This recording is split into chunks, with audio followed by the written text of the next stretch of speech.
Seja bem-vindo ao Jornal Regional. Ao início desta tarde, a escola EB1 da Lessa da Palmeira, em Matosinhos, foi evacuada devido a um incêndio. As chamas deflagraram na biblioteca e o fumo tomou conta do interior do edifício, obrigando à retirada de 200 crianças e de 15 adultos. Segundo as últimas indicações, as crianças devem regressar já amanhã à escola. Luís Filipe Menezes defendeu a criação de um corpo único de bombeiros sapadores na área metropolitana do Porto. O anúncio foi feito durante a assinatura de um protocolo de apoio financeiro às associações humanitárias de Gaia.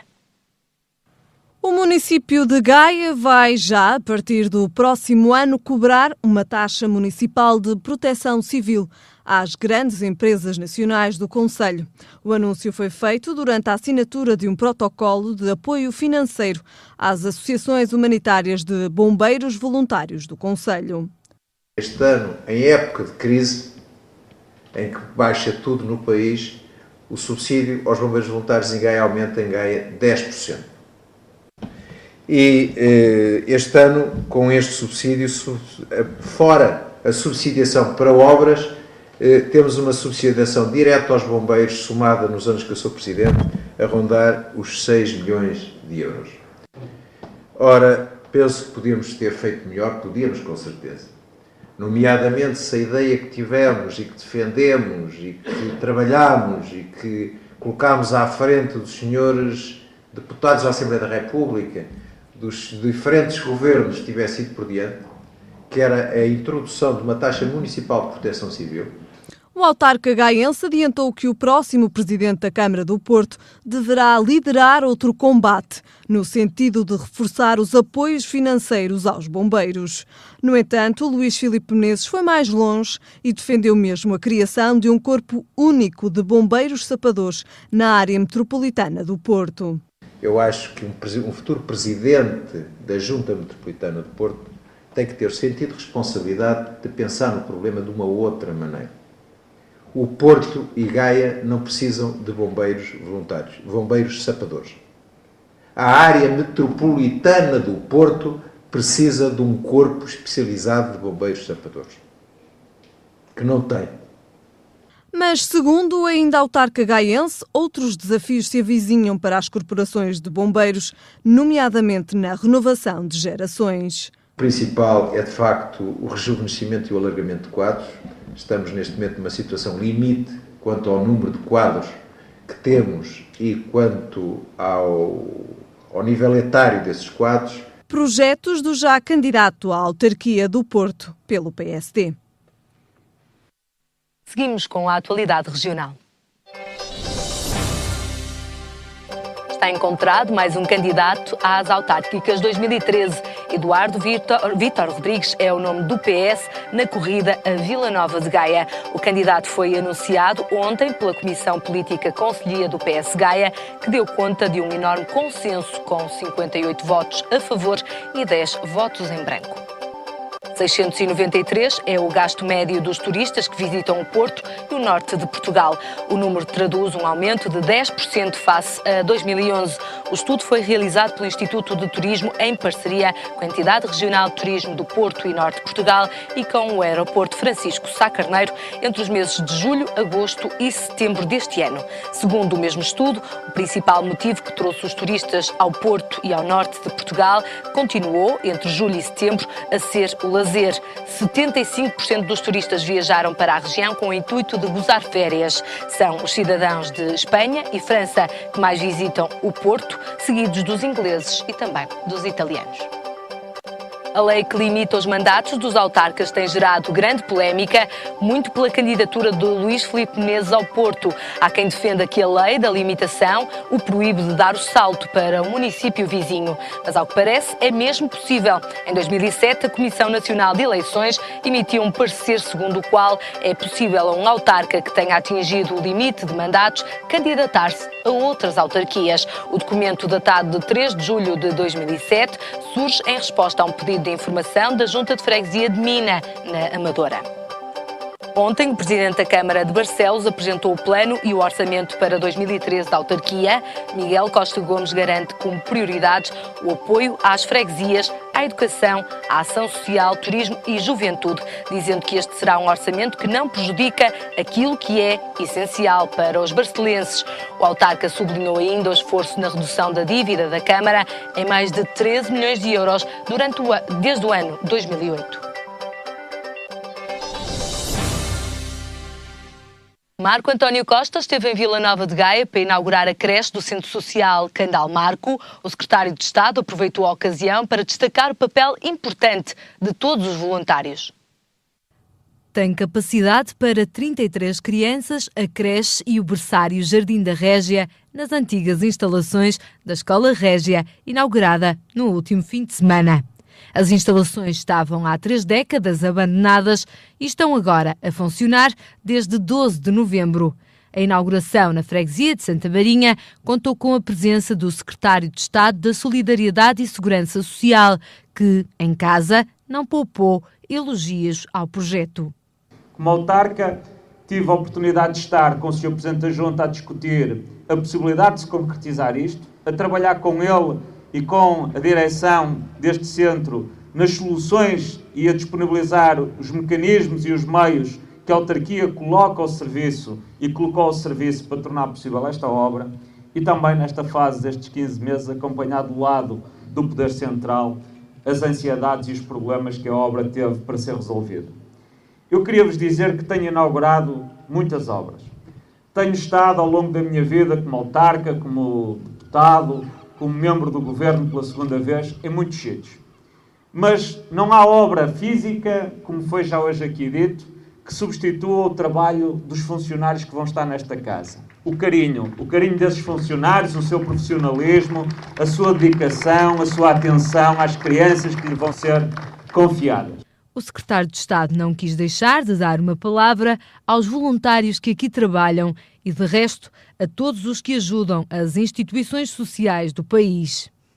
Que é essa a realidade mais importante que hoje existe em Portugal, que é dezenas, centenas de milhares de mulheres e de homens que voluntariamente nas instituições sociais servem o país em troca de nada a não ser o seu voluntariado e da satisfação pessoal de poderem estar a servir alguém.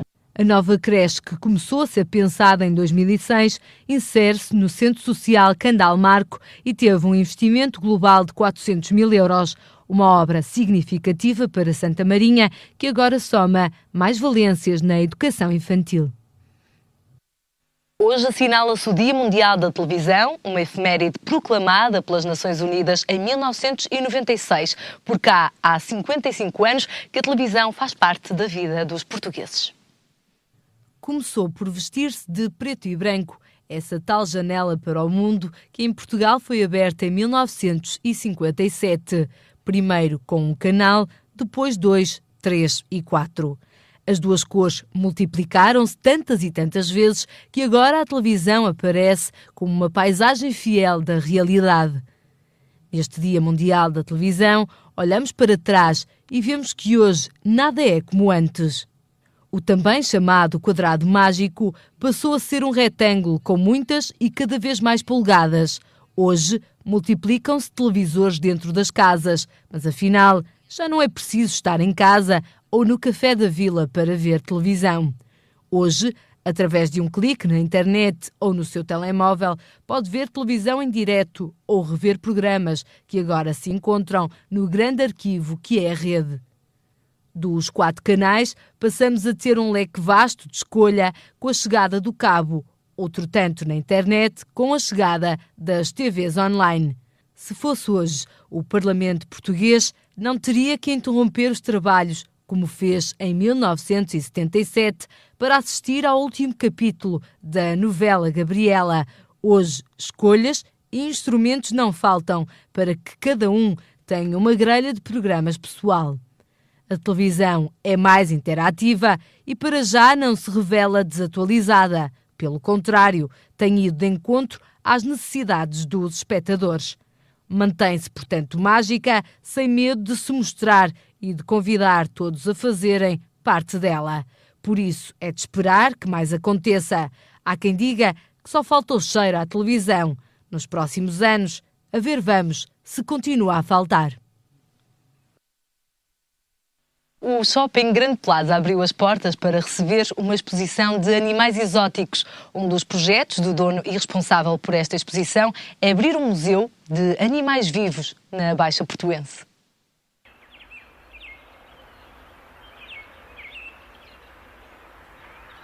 É um mundo escondido, mas pode encontrá-lo no Gran Plaza, na maior exposição de animais vivos.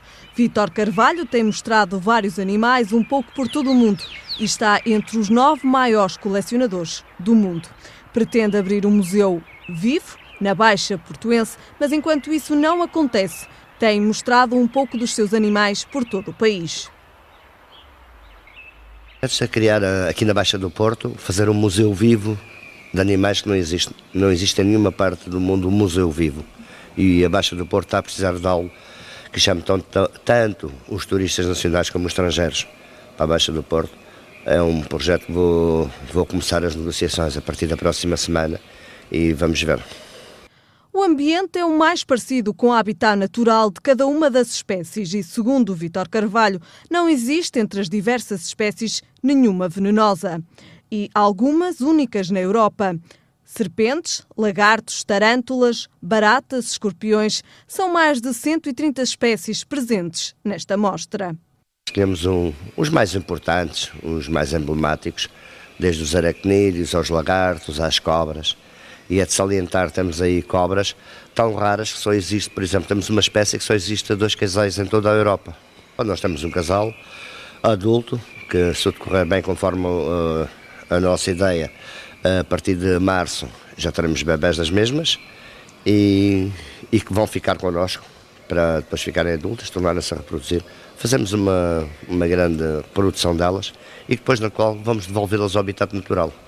É também uma viagem por vários países, mas esta é apenas uma parte dos muitos animais que Vítor Carvalho tem. Diz que não consegue contá-los, mas sabe que, em média, gasta 15 mil grilos por mês, 400 pintos por semana, 200 ratazanas e 300 ratos também por semana. E fruta diária para alimentar os lagartos. Números que não deixam margem para dúvidas. Uma exposição que está a cativar o público. Muito boa mesmo. Durante a tarde e à noite e aos fins de semana, como é óbvio. E principalmente agora para as escolas, não é? As escolas, os infantários, que começaram a marcar agora, porque vamos estar aqui até dia 30 de janeiro. Uma mostra de animais exóticos patente até ao dia 30 de janeiro. Uma mostra onde a fobia não tem lugar.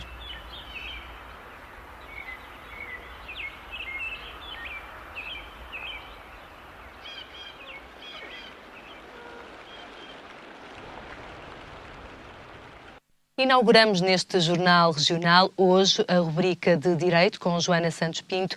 Olá, Joana, seja bem-vinda. Obrigada. Como primeiro tema vamos falar do Código do Trabalho. As alterações feitas ao Código entraram em vigor este ano e certamente ainda existirão muitas dúvidas para os nossos telespectadores. Começamos exatamente pelo Banco de Horas. Em que é que consiste esta alteração ao Banco de Horas? Bom, o Banco de Horas já existia, mas com a designação de Banco de Horas grupal, portanto abrangia todo um conjunto de trabalhadores, designadamente numa percentagem de 75% correspondente ao instrumento da relação coletiva de trabalho, e a inovação aqui prende-se mais com o Banco Individual de Horas. Portanto, mas passando a explicar o Banco de Horas, o Banco de Horas permite que, além do período normal de trabalho, de um dia normal de trabalho, se exceda esse período por 2 horas. Num máximo de 50 horas semanais e 150 anuais. Portanto, a inovação prende-se com o individual, porquê? Porque aqui é permitido ao empregador celebrar um acordo com o trabalhador individualmente. Portanto, ainda que ele não pertence ao tal grupo de que eu estava a falar, ele individualmente estabelece um acordo com o trabalhador de que esse trabalhador se compromete sempre que necessário a realizar mais 2 horas excedentes ao seu período normal de trabalho. Obviamente que isto tem que ver com picos de produção e com produções sazonais e, portanto, o empregador aqui acaba por se acautelar, entre aspas, de que poderá, se necessitar, o trabalhador estará nessa disponibilidade. Mas tem que haver aqui um acordo, ou seja, não pode ser uma imposição, ou seja, o banco de horas individual não pode ser imposto, é isso, primeira ideia? Pode, lá está. Existe sempre algumas nuances, não é? Designadamente no que diz respeito ao grupal, que já existia. Não é? Os tais 75%, esta tal percentagem, vamos fixar para dar o exemplo, os 75% do grupo do coletivo de trabalho, dos trabalhadores, os 75% ao aprovarem, os outros 25% ficam automaticamente vinculados ao banco de horas. E, portanto, ainda que não concordem, como existe como que uma maioria, eles ficam automaticamente vinculados a esse banco de horas e, portanto, ainda que não seja por prévio acordo estabelecido, terão que disponibilizar 2 horas do seu tempo a mais. Este banco de horas individual vai traduzir-se em quê, na prática? Remuneração ou depois horas ou dias de descanso? Vai-se repercutir em férias, muitas vezes, ou então em horas de descanso a mais. Portanto, é compensado o trabalhador proporcionalmente às horas excedentes em descanso complementar, então em férias, em assistência de férias. Quanto às vulgares horas extra, também aqui vão existir algumas alterações e aí sim prendem-se de facto com a remuneração. Sim, de facto aqui prende-se. Portanto, na linguagem jurídica nós falamos aí de trabalho suplementar, que são as tais na gíria, as tais horas extraordinárias. Portanto, aqui sofreu uma alteração em metade da retribuição. Portanto, se outrora, nos dias úteis, portanto, e agora vamos seguir a um exemplo geral, que é o trabalhador trabalha de segunda a sexta, e, portanto, os dias de descanso será o sábado e o domingo. O trabalhador trabalhando nos dias úteis, a primeira hora, ou a fração desta primeira hora, será tão somente retribuída em 25%. Ok? E as horas subsequentes em 37,5%. Ou seja, o que antes era pago em 50%, agora estamos fracionados em 25% na primeira hora ou fração dela, ou então, nas horas subsequentes, em 37,5%.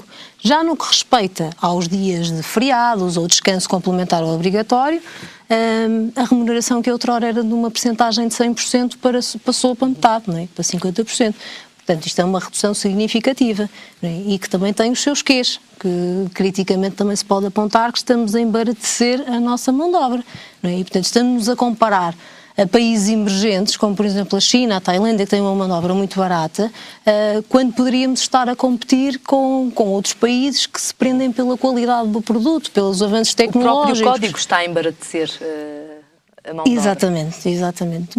Obviamente muitas vezes a justificação prende-se com a conjuntura socioeconómica do país, com o facto de muitas empresas estarem a abrir insolvência e terem dificuldades e, portanto, necessitam de continuar a produzir, necessitamos de levantar a nossa economia novamente e, portanto, há que trabalhar mais, mas neste caso é trabalhar mais por menos, mas não deixamos de ter uma mão de obra mais barata. E, portanto, lá fora, visto de fora para dentro, Portugal é um país com uma mão de obra muito barata.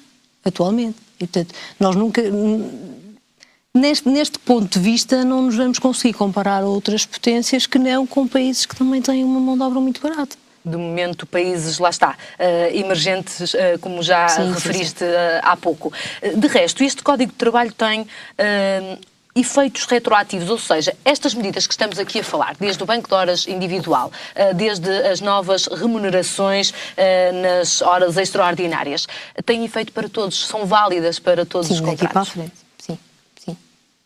Daqui para a frente. Algumas são específicas, porque, por exemplo, a compensação, as indenizações pelo fim dos contratos, tudo isso está fracionado e depois poderei trazer isso de uma forma mais exposta, porque isso dará certamente para outra rúbrica destas, porque o Governo fez questão de fracionar e dividir os contratos a nível das compensações, de dividir os contratos celebrados até o dia 1 de novembro de 2011 e depois fracionou novamente o 1 de novembro de 2011 até o 1 de novembro de 2012 e os 1 de novembro de 2012 para a frente. Portanto, como digo, isto dará, obviamente, para outro tema e que terei todo o prazer de esclarecer, então, numa próxima semana. A partir do próximo ano, o calendário de dias de trabalho também ele será alargado, e falo dos feriados, do corte nos feriados, são 4 feriados que acabam por desaparecer do calendário português. E aqui que alterações é que existe nos feriados? Portanto, nós vamos ver a retirada de 4 feriados. Temos o Corpo de Deus, temos o 5 de outubro, o 1 de novembro e o 1º de dezembro. Eu considero que esta alteração é simbólica. Eu não creio que isto será uma medida que vai... Vinculativa? Pelo menos até agora está prevista até 2018. Exatamente. Sim, porque isto prende-se como uma medida na ajuda, no leque de medidas, no cômputo que se fez para ajudar o crescimento da nossa economia, portanto, o levantamento da nossa economia. O legislador considerou que isto seria uma alteração simbólica. E, a meu ver, não deixa de ser efetivamente só simbólica, porque eu não considero que esta retirada destes quatro feriados vá ter uma repercussão a curto prazo e que vá ajudar astronomicamente a nossa economia, obviamente. Agora, por exemplo, Portugal, nós tínhamos 13 e, portanto, são-nos retirados estes 4, nós vamos ficar com 9 feriados. Comparativamente com o resto da Europa, nós estamos numa boa média, porque, repare, a nossa vizinha, a Espanha, tem 9 feriados. Itália tem 10, Inglaterra tem 8, França tem 12 e, no limite dos limites, Estónia tem 22 e, portanto, eu não creio que isto seja uma medida assertiva. É simbólica, considero que, efetivamente, se pudermos trabalhar mais para produzir mais, agora, não acho que isto tenha que ser uma condição... Não acho que seja um reflexo imediato. Ainda por cima, como bem lhe disse, supostamente até 2018, não é? Portanto, daqui até lá... Está previsto até 2018. Temos o Primeiro-Ministro a dizer que a crise vai acabar daqui a 15, 20 anos, portanto eu não acredito que isto poderá contribuir assim tanto, mas simbolicamente assim o faremos. Joana, referiste na tua exposição, e foi uma coisa que eu achei curiosa, é que as pessoas têm que ter atenção. Com sextas à tarde, segundas de manhã, ligadas a algumas habituais pontes que vão ter que, pelo menos se forem faltas, é preciso ter cuidado de facto com estas situações, não é? Ora bem, esta medida já era prevista no Código de Trabalho de 2003.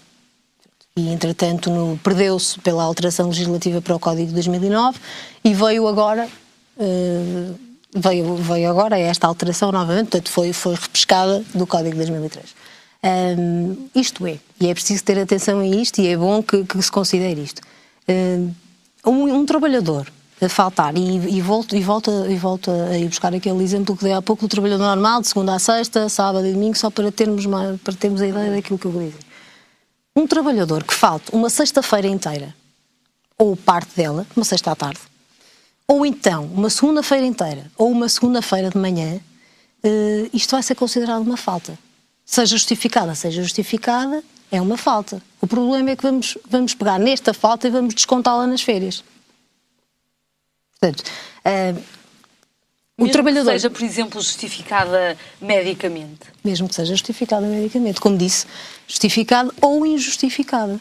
Portanto, isto vai acabar por se repercutir nas férias. Vai ser descontado nos dias de férias. Portanto, eu acho que isto é para...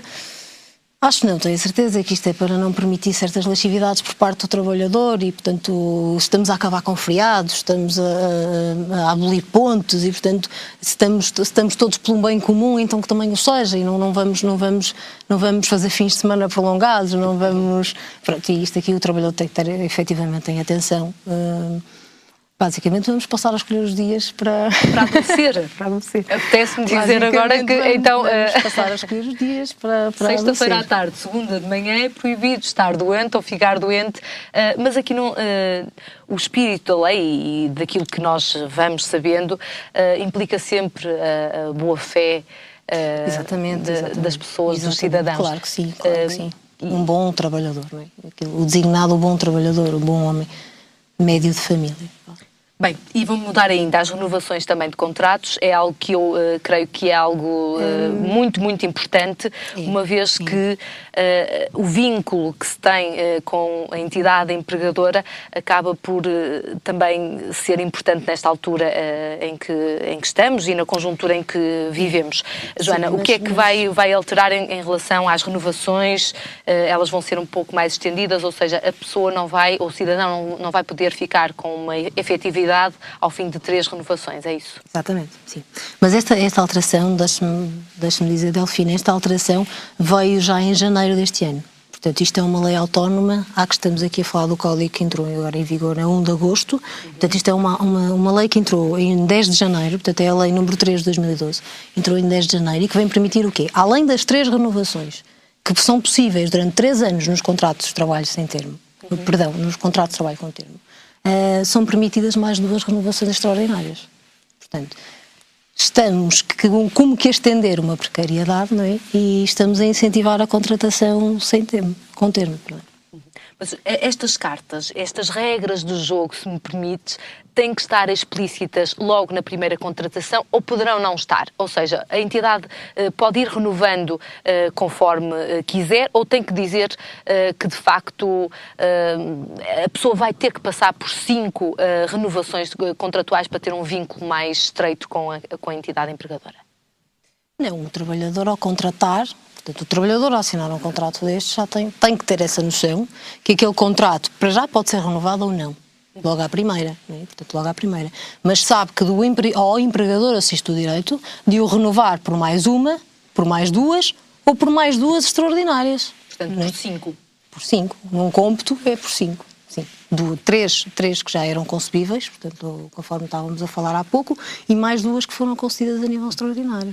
Portanto, isto tem que ver com a taxa de desemprego, e, portanto, para permitir que não aumente. Nós estamos num 15,8% e, portanto, vamos aqui tentar arranjar uma solução, ainda que na base da precariedade e do incentivo à contratação a termo, vamos prolongar no tempo a taxa do desemprego e, portanto, vamos permitir 2 renovações extraordinárias. Não queremos que fique efetivo, porque depois um trabalhador efetivo tem umas implicações, principalmente a nível de indenização, muito diferente de uma contratação a termo e, portanto, não vamos apertar o empregador, mas também não vamos largar o trabalhador. Vamos encontrar um ponto de equilíbrio em que a taxa de desemprego não aumente e o empregador tenha a capacidade de contratar mais à vontade sem ter este vínculo tão ou algo mais definitivo do que um contrato a termo. Mas isto implica em espaço temporal quanto tempo? Ou seja, as 3 renovações seriam 3 anos, mais 2 extraordinárias são 5 anos, efetivamente? Não, porque repara, as três podem ser feitas no cômputo de 3 anos, as 2 extraordinárias, se efetivamente forem feitas as 2 extraordinárias, poderá chegar então aos 5 anos. Agora, nós podemos partir do pressuposto que ele possa contratar só por uma extraordinária.